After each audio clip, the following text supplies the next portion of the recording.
ఈరోజు నేను మీకు 15th ఫిబ్రవరి 2022 సంబంధించి కరెంట్ అఫైర్స్ చెప్పబోతున్నాను. Our first interesting news is India to replace diesel by renewable energy in agriculture by 2024. అంటే ఇండియా డీజిల్ వాడకాన్ని ఎక్కడ అంటే అగ్రికల్చర్లోని డీజిల్ వాడకం బదులుగా ఫాసిల్ ఫ్యూయల్స్ని వాడమని చెప్పేసి union power minister RK Singh గారు అనౌన్స్ చేయడం జరిగిందండి. అంటే బై 2024 టార్గెట్ అనేది పెట్టారండి. 2024 కల్లా ఇండియా అగ్రికల్చర్లో ఇంకా రిన్యూవబుల్ ఎనర్జీ బదులుగా డీజిల్ బదులుగా రిన్యూవబుల్ ఎనర్జీని వాడమని చెప్పేసి సజెస్ట్ చేయడం జరిగిందండి. సో ఆ న్యూస్ ఇంకా డెప్త్లోకి వెళ్తే union power minister RK Singh has announced that India will achieve zero diesel use in agriculture and replace fossil fuels made from decomposing plants and animals అనమాట. అంటే ఇండియాలోని అగ్రికల్చర్ పరంగా డీజిల్ వాడకాన్ని ఇంకా మానేసి ఫాసిల్ ఫ్యూయల్స్ ద్వారా అగ్రికల్చర్ జరపాలి అన్న ఒక నిర్ణయాన్ని యూనియన్ పవర్ మినిస్టర్, మన ఇప్పుడు ప్రజెంట్ యూనియన్ పవర్ మినిస్టర్ ఎవరండి? ఆర్కే సింగ్ గారు చెప్పడం జరిగిందండి. దానికి ఒక టార్గెట్ కూడా ఇచ్చారు బై 2024. సో దానికి తగినట్టుగా స్టేట్స్ అన్నీ కూడా యాక్షన్ ప్లాన్స్ అనేవి డెవలప్ చేసుకోవాలని చెప్పారండి. టార్గెట్స్ అనేవి పెట్టుకోమని కూడా చెప్పారు. అంటే సపోజ్ మనం 2022లో ఉన్నాం, 23 కల్లా ఈ పర్టికులర్ టార్గెట్, 24 కల్లా ఈ పర్టికులర్ టార్గెట్ అనేసి పెట్టుకుని దాన్ని అచీవ్ చేయమని చెప్పేసి ఆర్కే సింగ్ గారు చెప్పడం జరిగిందండి. So India to replace diesel by renewable energy in agriculture by 2024. అంటే ఇండియా డీజిల్కి బదులుగా రెన్యూవబుల్ ఎనర్జీని అగ్రికల్చర్లో వాడాలి అని చెప్పేసి బై 2024 కల్లా వాడాలి అని చెప్పేసి మన union power minister RK Singh గారు చెప్పడం జరిగిందండి. Next news is Indian railways to set up country's biggest wrestling academy అండి. అంటే రెస్లింగ్ అంటే ఏంటంటే కుస్తీ కదా, కుస్తీ పోటీలు. సో ఇండియన్ రైల్వేస్ ఏం డిసైడ్ చేసిందంటారంటే మన ఇండియా మొత్తంలో అంటే మన కంట్రీకే బిగ్గెస్ట్ అకాడమీ ఒకటి స్టార్ట్ చేయాలి అని చెప్పేసి ఇండియా రైల్వేస్ అనేది ముందుకు వచ్చిందండి. So because most of the Indian రైల్వేస్లోని చాలామంది ఎంప్లాయీస్ ఎవరైతే వాళ్ళ కుస్తీల్లోని చాలా అంటే స్పోర్ట్స్ పరంగా రాణించిన వాళ్ళు చాలామంది ఉన్నారండి. అందుకని ఇండియన్ రైల్వేస్ ఏం చేస్తుందంటే కుస్తీ పరంగా అంటే రెస్లింగ్ పరంగా ఇండియన్ రైల్వేస్ ఒక పెద్ద అకాడమీ స్టార్ట్ చేయాలని చెప్పేసి డిసైడ్ అయిందండి. ఇంతకీ ఎక్కడండి ప్లేస్ అంటే కిషన్గంజ్ అండి. ఢిల్లీలోని కిషన్గంజ్ అనే ప్లేస్లోని ministry of railways has approved to set up a state of art wrestling academy in Indian railways at Kishanganj, Delhi అనమాట. ఢిల్లీలో కిషన్గంజ్ అనే ప్లేస్లో మినిస్ట్రీ ఆఫ్ రైల్వేస్ ఒక కుస్తీ అకాడమీ అని స్టార్ట్ చేయాలి అని చెప్పేసి డిసైడ్ అయ్యారండి. మీకు ఇది చాలా ఇంపార్టెంట్ క్వశ్చన్. అంటే ఇది ఇండియాలోనే బిగ్గెస్ట్ కాబట్టి అడుగుతారండి, ఎవరు స్టార్ట్ చేస్తున్నారు, ఎవరు ఇవ్వాలి అనుకుంటున్నారు, they will ask you. So that you have to write it as Indian railways అనమాట. ఎక్కడ అంటే కిషన్గంజ్, ఢిల్లీ. దానికోసం 30.76 crores ఖర్చు పెట్టున్నారండి. So the wrestling academy will be the biggest in India and equipped with advanced training facilities to promote the sports of wrestling in the country. So sports అనేది encourage చేయాలని చెప్పేసి decide చేశారండి. The project will be set up an estimated cost of 30.76 crores. So ఈ project 30.76 crores స్థాపించడం అనేది జరగబోతుందండి. So ప్రస్తుతానికి మన ministry of railways ఎవరు అంటే అశ్విని వైష్ణవ్ అండి. Ashwini Vaishnaw is the ministry of railways. Okay, so Indian railways ఏం చేసిన ఒక బిగ్గెస్ట్ రెస్లింగ్ అకాడమీని స్టార్ట్ చేయాలి అని చెప్పేసి డెసిషన్ తీసుకోవడం జరిగిందండి. Move to the next news. Canadian prime minister Justin Trudeau invokes emergency act for the first time అండి. This is very very interesting news అండి. మనకి అంటే కెనడాలోని ఏం జరుగుతుందంటే ప్రజెంట్ ఈ ట్రక్ డ్రైవర్లు ఎవరైతే ఉన్నారో వాళ్ళకి కెనడియన్ ప్రభుత్వం ఒక కోవిడ్ కారణంగా ఒక ఆంక్ష అనేది జారీ చేసిందండి. ఏంటంటే కోవిడ్ వ్యాక్సిన్ తీసుకున్న వాళ్ళే బార్డర్ దాటాలి, ఆ పరమైన సర్టిఫికేట్స్ అవి ఉన్న వాళ్ళే బార్డర్ క్రాస్ చేయాలి అని ఒక తీర్మానం తీసుకురావడం అక్కడున్న ట్రక్ డ్రైవర్స్కి నచ్చలేదన్నమాట. సో వాళ్ళు తిరుగుబాటు చేయడం మొదలుపెట్టారు. అది ఎంత తిరుగుబాటు అయిందంటేనండి, ఏకంగా మెయిన్ సెంటర్స్లో ట్రక్లన్నీ ఆపేసి జెండాలు అవి పాతేసి దానిలో కూర్చొని సో అక్కడ ఏంటది ఒక తిరుగుబాటు అనేది అక్కడ చేయడం అనేది జరుగుతుందండి.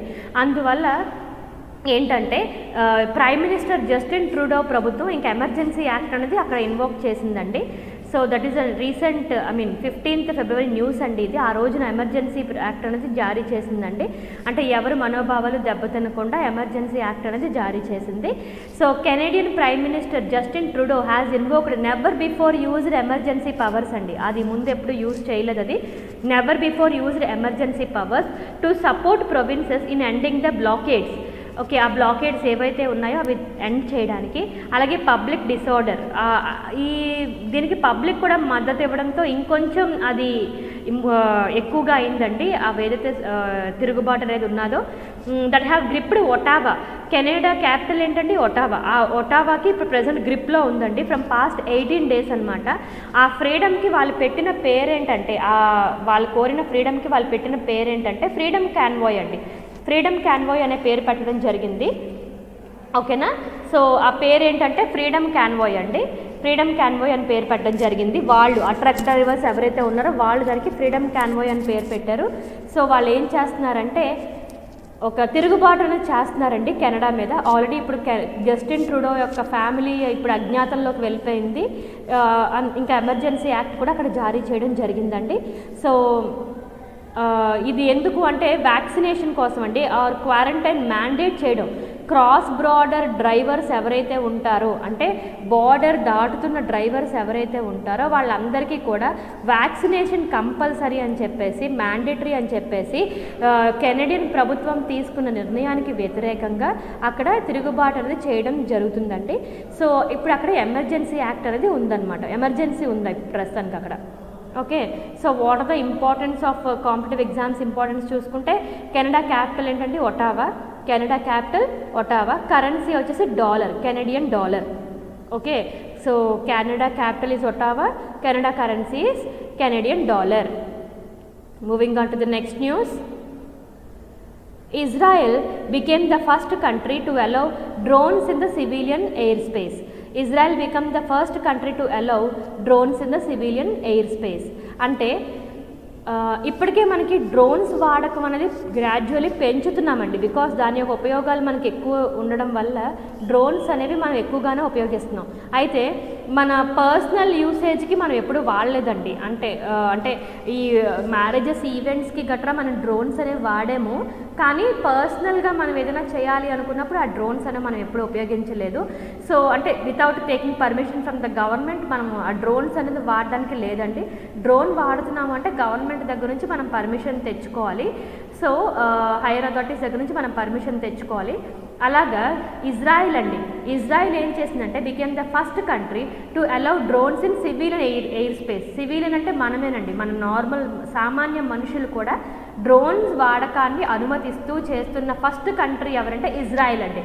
So Israel become the first ever country to allow drone flights in the civilian air space. So drone ఫ్లైట్స్ని సివిలియన్ ఎయిర్ స్పేస్లో వాడుతున్న ఫస్ట్ కంట్రీ ఎవరంటే ఇజ్రాయిల్ అనమాట.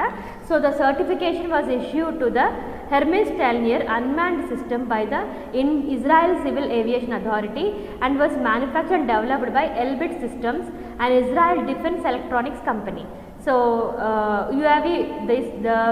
UAVs will be used for benefit of agriculture అవ్వనివచ్చు, environment అవ్వనివచ్చు, public welfare అవ్వచ్చు, economic activities అవ్వచ్చు, క్రైమ్కి అగెనిస్ట్గా అవ్వచ్చు, పబ్లిక్ డ్రోన్స్ని వాడచ్చు. సో అగ్రికల్చర్ పరంగా వాడుకోవచ్చు, ఎన్విరాన్మెంట్ పరంగా వాడుకోవచ్చు, పబ్లిక్ వెల్ఫేర్ పరంగా వాడుకోవచ్చు, అలాగే క్రైమ్కి అగెనిస్ట్గా కూడా డ్రోన్స్ అనేవి వాడచ్చండి. సో అలా పర్మిషన్ ఇచ్చిన ఫస్ట్ కంట్రీ ఎవరంటే Israel. Israel became the first country to allow drones in the civilian airspace. మరి ఇజ్రాయెల్ క్యాపిటల్ ఏంటండి? Jerusalem. Jerusalem is the capital of Israel. Israel currency వచ్చేసి షెకెల్. ఇజ్రాయలీ షెకెల్ వచ్చేసి currency of Israel అండి. Israel president ఎవరండి? Isaac Herzog. Isaac Herzog is the president of Israel. Israel prime minister ఎవరండి అంటే Naphtali Bennett. Naphtali Bennett is the prime minister of Israel. ఓకేనా, అంటే drones వాడకాన్ని private పరంగా కూడా సివిలియన్ ఎయిర్ స్పేస్లో కూడా వాడడానికి పర్మిషన్ ఇచ్చిన ఫస్ట్ కంట్రీ ఎవరంటే ఇజ్రాయెల్ అండి. ఇజ్రాయెల్ పర్మిషన్ ఇచ్చింది, మిగతా ఏ కంట్రీలోనూ కూడా డ్రోన్స్ అనేవి పర్సనల్గా యూసేజ్కి వాడడానికి లేదు. Okay, next one important news. ఇప్పుడు రీసెంట్గా ఇలాంటి క్వశ్చన్స్ అడుగుతానండి. Germany reelects president Frank Walter Steinmeier for the second term. అంటే జర్మనీకి ప్రెసిడెంట్ కింద ఫ్రాంక్ వాల్టేర్ స్టెయిన్మేయర్ అనే అతను సెకండ్ టైం ఎన్నుకోబడడం జరిగిందండి. So Germans president Frank Walter Steinmeier has been elected for the second time for the 5 years. అంటే ఇప్పుడు 5 years పాలన అతనిది అయిపోయింది, మళ్ళీ సెకండ్ టర్మ్ 5 years కూడా అతను ఎన్నుకోబడడం జరిగింది.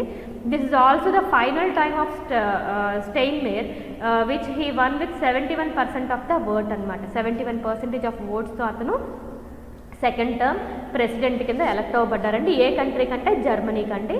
జర్మనీ ఛాన్సలర్ ఎవరు అంటే ఓల్ఫ్ స్కోలోస్. జర్మనీ క్యాపిటల్ వచ్చేసి బెర్లిన్. జర్మనీ కరెన్సీ వచ్చేసి euro.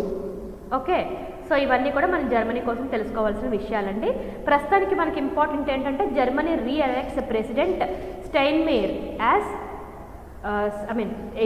Germany elected Steinmeier as president for the second time అనమాట. Okay, next one important news. Table tennis federation of India అండి, TTFI, table tennis federation of India.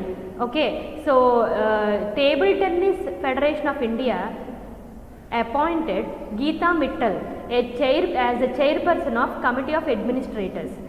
Okay, ఆవిడ administrators committee ఉంటుంది కదండి, దానిలో chairperson కింద Gita మిట్టల్ని appoint చేయడం జరిగిందండి. గీతా మిట్టల్ ఎవరు అంటే the Delhi high court has appointed former chief justice of Jammu and Kashmir అండి.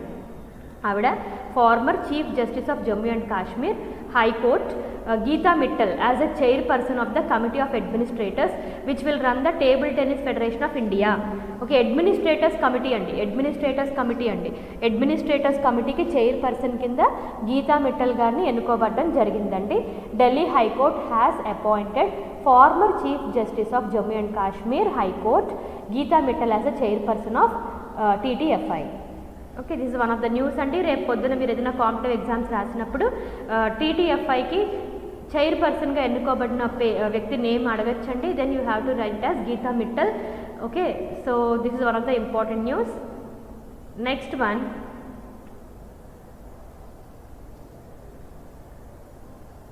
ICARE named as the MD and CEO of Air India అండి. ఎయిర్ ఇండియా సమ్ టైమ్స్ నేను అంటే ప్రీవియస్ బ్యాంక్ ఎగ్జామ్స్లో చూసానండి, ఆ టైంలో కూడా ఇలాగ ఎయిర్ ఇండియా పరంగా CEO కానీ లేకపోతే మేనేజింగ్ డైరెక్టర్ కానీ అపాయింట్ అయితే వాళ్ళ పేరు అడగడం జరిగిందండి. సో ICARE అండి, ప్రజెంట్ నేమ్ వచ్చేసి ICARE named as the MD and CEO of Air India. So ICARE has been appointed as a new CEO and MD of Air India. He will assume his responsibilities on or before April 1st, 2022.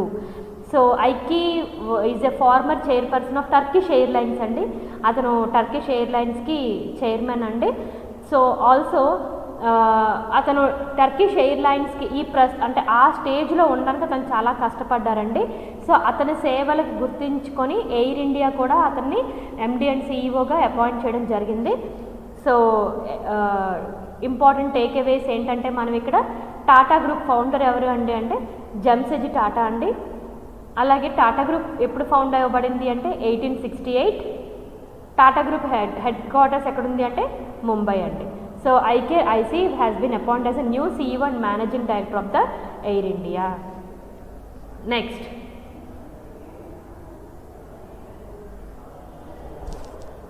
Reliance Jio tie up with SES for satellite based broadband services. Reliance Jio ties up with SES for satellite based broadband services. అంటే మన జియో ఉంది కదండి, Jio network SESతో tie up అయిందండి. SESతో tie up అయ్యి satellite based service ఇవ్వడానికి decide అయిందండి. అంటే Reliance Jio has tie up with Luxembourg based satellite and telecom service provider SES. అది Luxembourg based satellite and telecom service provider SES to provide satellite based broadband communication services in India. Under this agreement, Jio Platforms has formed a joint venture with SES named Geospace Technology Limited. Geospace Technology Limited. This joint venture will deliver the next generation affordable broadband services in India leveraging satellite technology. So satellite technology use చేసి broadband services affordable ప్రైస్కి ఇవ్వాలన్న ఒక ఉద్దేశం మీద Reliance Jio SESతో tie up అవ్వడం జరిగిందండి. So ఇక్కడ జియో ఏముంచి ఆ కంపెనీలో 51% స్టేక్ తీసుకుంటే SES ఏమో 49% ఆఫ్ స్టేక్తో ఈ జాయింట్ వెంచర్ అనేది ఫామ్ చేయడం జరిగిందండి. అంటే శాటిలైట్ బేస్డ్ బ్రాడ్బ్యాండ్ సర్వీసెస్ ఇవ్వాలి అని చెప్పేసి రిలయన్స్ జియో SESతో MOU కుదుర్చుకోవడం జరిగిందండి. Okay, next important takeaways. మన రిలయన్స్ ఫౌండర్ ఎవరండి? Mukesh Ambani is Reliance founder. రిలయన్స్ జియో ఎప్పుడు అండి ఫౌండ్ అవ్వబడింది? 2007 అండి. ఎక్కడ అంటే అహ్మదాబాద్లో ఇది స్థాపించడం జరిగిందండి. Moving on to the next important crime news అండి. CBI finds India's biggest bank fraud of 22,842 crores అండి. బుక్స్ ఏబీజీ షిప్యార్డ్ అనే సంస్థ 22,842 crores ఫ్రాడ్ చేసిందటండి బ్యాంక్స్ నుండి. So that is the biggest crime ever CBI has recorded. So Central Bureau of Investigation CBI has booked ABG Shipyard for an alleged rupees 22,842 crores financial fraud అండి. Okay, అంటే ABG group 28 బ్యాంక్స్ని మోసం చేసిందటండి. 28 బ్యాంక్స్ని మోసం చేసి 22,000 crores 842,000 crores మోసం చేసిందటండి. This the biggest fraud అండి, biggest fraud in the ever register the CBI. ఎప్పుడండి register అయింది? ఇది February 15th అండి. ఎవరండి అంటే ఏబీజీ షిప్యార్డ్ అండి. ఏబీజీ షిప్యార్డ్ 22,842 crores ఫ్రాడ్ అని చేయడం జరిగిందమ్మా. Okay, we moving on to the next important news. Saubhagya scheme ద్వారా Rajasthan tops solar electrification scheme. Saubhagya scheme ద్వారా రాజస్థాన్ సోలార్ ఎలక్ట్రిఫికేషన్ అంటే హౌస్ హోల్డ్స్ పైన సోలార్ ఎలక్ట్రిసిటీ ఉపయోగంలో సౌభాగ్య స్కీమ్ ద్వారా రాజస్థాన్ టాప్ ప్లేస్లో ఉందండి. Under the Saubhagya scheme Rajasthan has the maximum number of house holds electrified through the solar based stand alone system. Under the Saubhagya scheme, Rajasthan has the maximum number of households electrified with the solar based standalone system. అంటే సౌభాగ్య scheme ద్వారా Rajasthan first ప్లేస్లో ఉందటండి. Solar based stand alone సిస్టమ్ని పెట్టుకొని electrification తెచ్చుకోవడంలో. Okay, అంటే solar electricity use చేయడంలో. అంటే government చెప్పిందండి, సౌభాగ్య అనే ఒక స్కీమ్ ఇచ్చింది. ఆ స్కీమ్లోని సోలార్ ఎలక్ట్రిసిటీని డెవలప్ చేయడానికి ఏవైతే అవసరం ఉందో అది ప్రొడ్యూస్ చేస్తానన్నట్టుగా సౌభాగ్య స్కీమ్ అనేది గవర్నమెంట్ లాంచ్ చేయడం జరిగింది. ఆ స్కీమ్ని ఆధారంగా తీసుకుని రాజస్థాన్ అనే స్టేట్ ఫస్ట్ ప్లేస్లో ఉందండి సోలార్ ఎలక్ట్రిఫికేషన్ యూజ్ చేసుకోవడంలో. ఓకేనా? So then moving on to the next news. చాలా చాలా ఇంపార్టెంట్ అండి. India ranks third in the 9th US green building council. Okay, ఈ ఇండియన్ ర్యాంక్స్ చాలా ఇంపార్టెంట్ అమ్మా. అంటే ఇండియా ఏ ర్యాంక్లో ఉంది అనేవి చాలా వరకు అడుగుతాడు మనల్ని. సో ఇప్పుడు ఇండియా ర్యాంక్స్ అట US గ్రీన్ బిల్డింగ్ కౌన్సిల్ లోని has released 9th annual ranking. Okay, so US green building council అనేవాళ్ళు 9th annual ర్యాంకింగ్ని రిలీజ్ చేశారు. టాప్ 10 కంట్రీస్ తీసుకున్నారు. ఓకే, అందులోని ఇండియా 9th ప్లేస్లో ఉందంటమ్మా. మరి ఫస్ట్ ప్లేస్లో ఎవరున్నారు? అది China is in the first place, followed by Canada in the second position. So US green building council, US green building council అనేది ఒక కౌన్సిల్ అమ్మ. అంటే వాళ్ళు ఏం చేస్తారంటే ర్యాంకులు ఇస్తూ ఉంటారనమాట, ర్యాంకులు ఇస్తూ ఉంటారు. ఓకేనా. సో ఇలా ర్యాంకులు ఇచ్చేటప్పుడు leadership in energy and environmental design, leadership in energy and environmental design. Okay, so ఆ లీడ్ అనే ఒక కాన్సెప్ట్లో అంటే leadership in energy and environmental design, environmental design చేయడంలో లీడర్షిప్ ఇన్ ఎనర్జీలో. సో ఇండియాకి ర్యాంక్ అనేది మనం తీసుకుంటే థర్డ్ ర్యాంక్లో ఉందటమ్మా. India rank third in ninth సదస్సు, అది 9th US green building council అనే ఆ కౌన్సిల్లో ఇండియా థర్డ్ ర్యాంక్లో ఉందన్నమాట. So India is in third rank. First place ఎవరండి? China, next place Canada, next place goes to India. So ఎందులో అమ్మ అంటే leadership in energy and environmental design, leadership in energy and environmental design 2021లోని పరిశీలిస్తే ఇండియాకి third place ఇవ్వడం జరిగిందండి. అది 9th సదస్సు అండి, 9th సదస్సు of US green building council. అంటే ఇండియాకి ర్యాంకులు ఇవ్వడానికి కూడా చాలా సంస్థలు ఉన్నాయండి. సో అంటే ప్రతి ఒక్క విషయానికి ఒక్కొక్క ర్యాంక్ ఇస్తారు. ఈజ్ ఆఫ్ డూయింగ్ బిజినెస్ ఒక సంస్థ ర్యాంక్ ఇవ్వచ్చు. తర్వాత నెక్స్ట్ లైక్ హంగర్ ఇండెక్స్ ఒక సంస్థ ర్యాంక్ ఇవ్వచ్చు. డెమోక్రసీ ఇండెక్స్ ఒక సంస్థ ర్యాంక్ ఇవ్వచ్చు. సో మనకి సంస్థలు కూడా ఎక్కువే ఉన్నాయండి. సో ఏ సంస్థ ఇండియాకి ఏ ర్యాంక్ ఇచ్చిందో మనం తెలుసుకోవడం చాలా అవసరం. ఎగ్జామ్ పాయింట్ ఆఫ్ వ్యూలో అయితే ఇన్ డెప్త్ బాగా చదువుకుంటారు. జనరల్ నాలెడ్జ్ పరంగా అయితే యుఎస్ గ్రీన్ బిల్డింగ్ కౌన్సిల్ ఇండియాకి థర్డ్ ర్యాంక్ ఇచ్చింది అని తెలుసుకుంటారండి. ఎందులో అండి? Leadership in energy and environmental design. Okay, we are moving on to the next news. ISRO successfully launches Earth Observation Satellite EOS-04 అండి. ISRO successfully launches Earth Observation Satellite EOS-04. Indian Space Research Organization ISRO Earth Observation Satellite అంటే ఏంటంటే భూమిని observe చేయడానికి కొన్ని శాటిలైట్స్ని పైకి పంపిస్తుంది. అదేంటంటే ఎర్త్ను observe చేస్తూ ఉంటుంది, అందుకే దాన్ని ఎర్త్ అబ్జర్వేటరీ శాటిలైట్ అంటారు. అలాంటి EOS-04 అంటే ఎర్త్, ఈఓఎస్ అంటే ఈ అంటే ఎర్త్, ఓ అంటే అబ్జర్వేషన్, ఎస్ అంటే satellite. So ISRO successfully launched an Earth observation satellite EOS-04 and 2 small satellites into the intended orbit. అంటే ఒక రాకెట్ ద్వారా EOS-04 అనే శాటిలైట్ని 2 స్మాల్ శాటిలైట్స్ని కూడా ఆర్బిట్లోకి ప్రవేశపెట్టిందండి ఇస్రో. ఓకే, సో ఇంకా ఎందుకంటే ఆ వెహికల్ పేరు ఏంటండి? వెహికల్ పేరు PSLV-C52 అండి. PSLV-C52 ఆ వెహికల్ పేరు PSLV-C52. ఓకే, ఆ రాకెట్ పేరు PSLV-C52. అది ఎక్కడి నుంచి ప్రవేశపెట్టారంటే శ్రీహరికోట అండి, నెల్లూరు శ్రీహరికోటలో నుండి ప్రవేశపెట్టారండి. ఇది ఏం చేస్తుందంటే agriculture, forestry, plantations, flood mapping, soil moisture, hydrology ఇవన్నిటి మీద కూడా పైనుంచి మన ఎర్త్ను అబ్జర్వ్ చేస్తూ ఉంటుందన్నమాట. అంటే ఫారెస్ట్రీ ఎలా ఉంది, పెరుగుతుందా, తగ్గుతుందా, అగ్రికల్చర్ ఎలా ఉంది, ప్లాంటేషన్స్ ఎలా ఉన్నాయి, ఎక్కడైనా ఫ్లడ్స్ రాబోతున్నాయా, సాయిల్ మాయిశ్చర్ ఎలా ఉంది, ఏమైనా సాయిల్ ఎరోషన్ ఏమైనా రాబోతుందా, ఇలా హైడ్రాలజీ ఎలా ఉంది, వాటర్ సిస్టమ్ ఎలా ఉంది, ఇవన్నీ కూడా పైనుండి అబ్జర్వ్ చేసి మనకి ఇండికేషన్స్ ఇస్తూ ఉంటుందండి. ఓకే, దీని లైఫ్ టైము 10 years అండి. 10 years ఇది పనిచేస్తుంది. 10 years అయిపోయిన తర్వాత దాన్ని మళ్ళీ తీసివేయడం జరుగుతుందండి, ఆ శాటిలైట్ని తిరిగి తీసివేయడం జరుగుతుంది.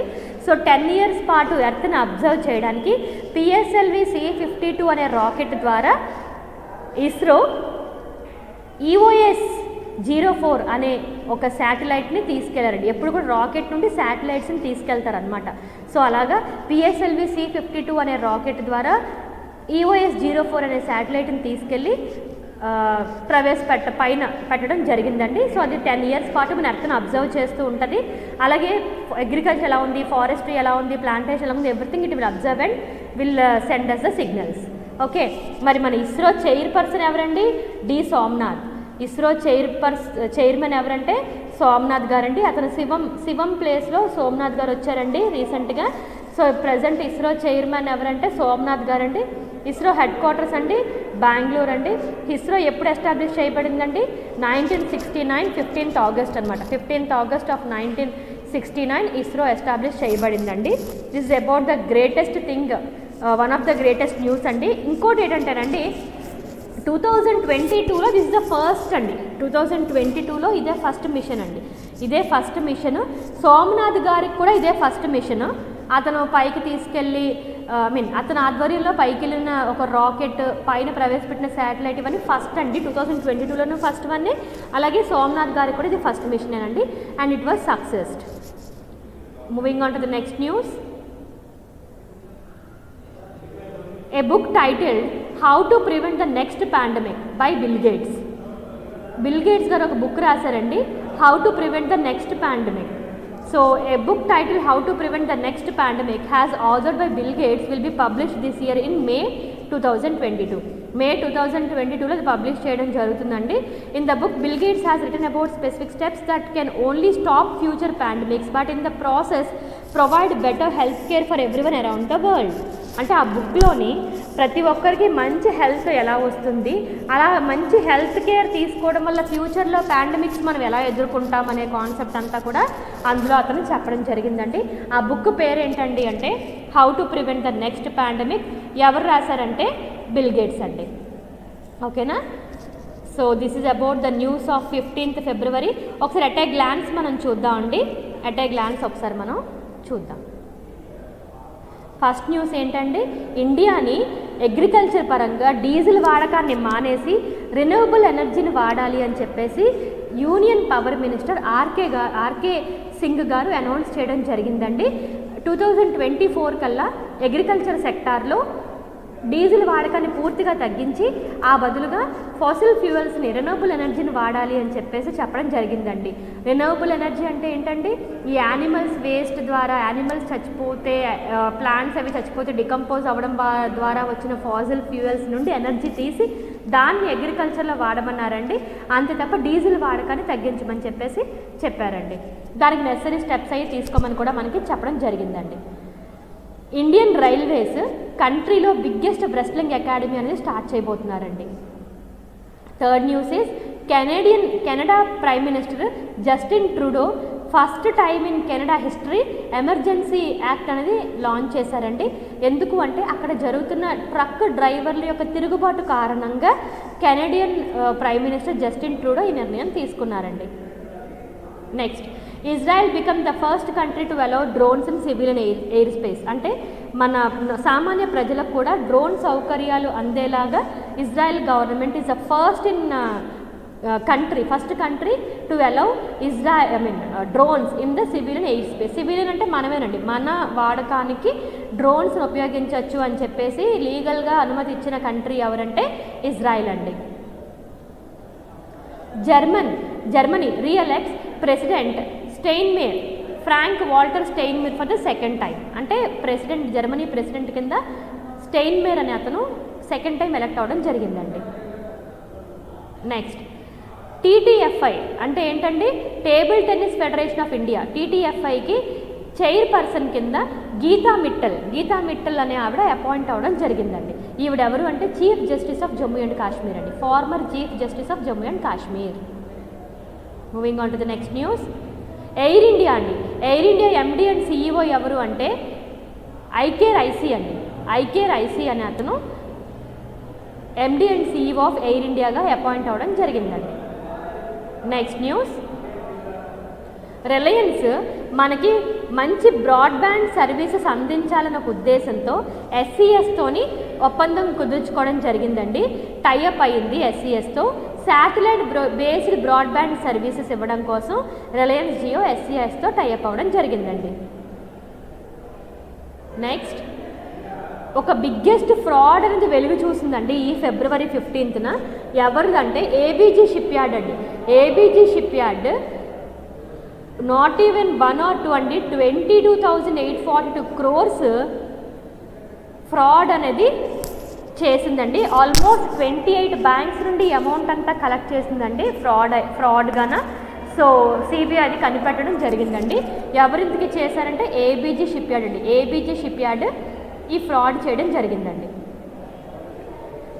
సౌభాగ్య స్కీమ్ ద్వారా రాజస్థాన్ సోలార్ ఎలక్ట్రిఫికేషన్ స్కీమ్లోని యూజ్ చేసిన స్టేట్లో ఫస్ట్ స్టేట్ కింద రాజస్థాన్ పేరు తెచ్చుకుందండి. అంటే solar electrification scheme Saubhagya scheme అనేది ఆ రాజస్థాన్ స్టేట్ ఎక్కువగా వాడి ఉపయోగపడినట్టు మనకి ఇప్పుడు అనాలిసిస్ చెప్తుందండి. సో రాజస్థాన్ టాప్లో ఉందండి సోలార్ ఎలక్ట్రిఫికేషన్ స్కీమ్లో.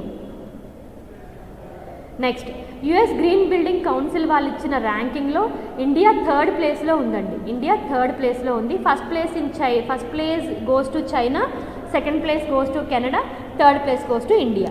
ఓకే, ఇంతకీ దేనికండి ఇది, దేనికి ర్యాంక్ ఇస్తారంటే లీడ్ అండి. Leadership in energy and environmental design.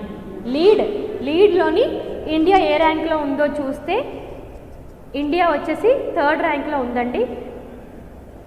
Okay, so second పొజిషన్లో కెనడా, ఫస్ట్ పొజిషన్లో చైనా ఉన్నారండి. నెక్స్ట్, ఇస్రో సక్సెస్ఫుల్గా ఎర్త్ అబ్జర్వేషన్ శాటిలైట్ 04 లాంచ్ చేసిందండి. PSLV C-52 ద్వారా రాకెట్ ద్వారా లాంచ్ చేసింది. ఇది ఎర్త్ని అబ్జర్వ్ చేస్తూ ఉంటుందండి. 10 years ఇది వర్క్ చేస్తుంది. ఓకే, ప్రస్తుతానికి ఇస్రో చైర్మన్ ఎవరంటే డాక్టర్ సోమనాథ్ గారు. హెడ్ క్వార్టర్స్ ఏమో బెంగళూరు, కర్ణాటక. ఎప్పుడు ఎస్టాబ్లిష్ అయిందంటే 15th August 1969. A book titled how to prevent the next pandemic by bill gates ఒక బుక్ రాశారండి, how to prevent the next pandemic అని చెప్పేసి. సో ఈ బుక్ ద్వారా హెల్త్కి ఎలా కేర్ తీసుకోవాలి, తర్వాత నెక్స్ట్ పాండమిక్ ఎలా ప్రివెంట్ చేయాలనే అంశాలు అందులో కాన్సన్ట్రేట్ చేయడం జరిగిందండి. అది మేలో రిలీజ్ అవ్వబోతుంది. అది ఎవరు రాశారని మీకు ఎగ్జామ్స్లో అడిగితే you have to say that it is bill gates. Okay, so this is about the current affairs of February 15th. I hope you understand it. Okay, thank you so much.